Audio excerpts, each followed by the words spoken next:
शिवसेनेचे मुख्य नेते तथा राज्याचे उपमुख्यमंत्री एकनाथ शिंदे 27 एप्रिलला बुलढाणा जिल्हा दौऱ्यावर येणार आहेत। बुलढाणा शहरातील धाड नाका परिसरातील BK लॉन येथे उपमुख्यमंत्री एकनाथ शिंदे यांची जाहीर सभा पार पडणार आहे।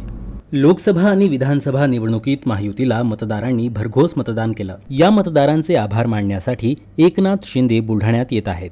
या दौऱ्यासंदर्भात महत्त्वाची नियोजन बैठक आमदार तथा जिल्हा संपर्क प्रमुख संजय गायकवाड यांच्या उपस्थितीत पार पडली। या बैठकीत एकनाथ शिंदे यांच्या दौऱ्यासंदर्भातील नियोजनावर चर्चा करण्यात आली। 27 तारखेला सन्माननीय आमचे मुख्य नेते शिवसेनेचे एकनाथराव शिंदे साहेब या ठिकाणी आभार यात्रा करण्याकरता येणार आहेत।